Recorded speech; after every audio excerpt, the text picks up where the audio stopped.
The cold autumn wind whispered through the towering oak trees as Ethan Calloway stepped onto the gravel path of Greenwood Cemetery. The billionaire businessman rarely had time for personal visits, but today was different. It was the anniversary of his father's passing, and for the first time in years, he felt compelled to come. Dressed in a tailored charcoal suit, Ethan clutched a bouquet of white lilies, the kind his father had always loved. His polished shoes crunched softly against the fallen leaves as he made his way to the gravestone. The air carried the scent of damp earth, and the overcast sky loomed heavily above. But as he approached, he saw something that made him stop in his tracks. Two little girls, no older than 7, sat huddled together on the damp grass beside his father's grave. Their identical faces were smeared with dirt, their blonde hair tangled and unkempt.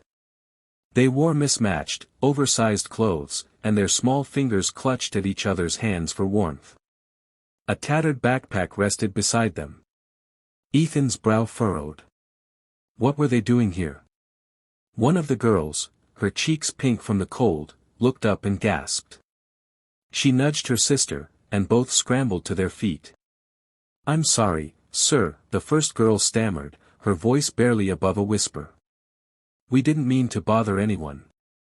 The second girl, her chin trembling, added, "Please don't be mad. We just wanted to talk to him." She pointed at the gravestone. Ethan's heart clenched.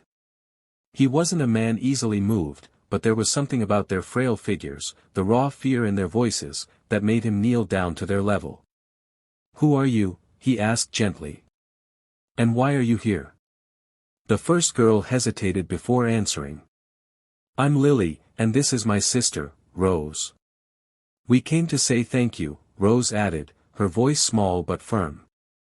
Ethan's throat tightened. "Thank you. For what?" Lily swallowed hard. "Your dad, Mr. Calloway, he was the nicest man we ever met." Ethan's breath caught. His father had passed away 5 years ago. How could these girls have known him? "We used to live in a small house with our mom," Lily explained. "She got sick, and we didn't have enough money for medicine. One day, we met your dad at the park. He gave us food and talked to us.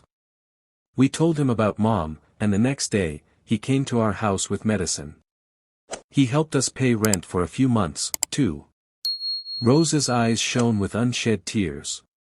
"He always told us to be strong, that kindness makes us rich even when we have nothing." Ethan felt his chest tighten. His father, Robert Calloway, had been a self-made man who built a billion-dollar empire. But what Ethan remembered most was how much his father valued kindness. While Ethan had spent his life chasing wealth, his father had believed in giving it away to those in need. Lily and Rose glanced at each other before Rose whispered, "But then Mom got worse, and we lost our home. We've been living on the streets since last year." Ethan stared at them, stunned. Two little girls, abandoned by the world, surviving alone in a city that never slowed down for anyone. "Why didn't you ask for help?" he murmured, his voice thick with emotion.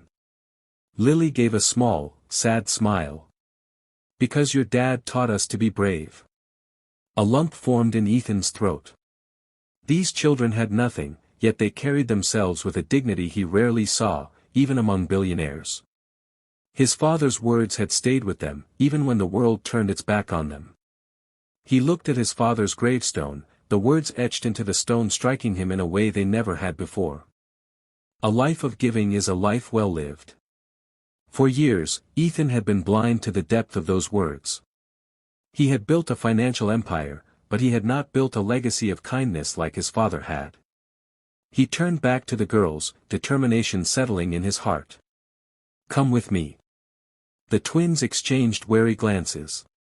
"Where?" Rose asked hesitantly. "Home," Ethan said simply. Lily took a step back. We can't. We don't want charity." Ethan shook his head. "This isn't charity. This is family." Tears welled in the girl's eyes.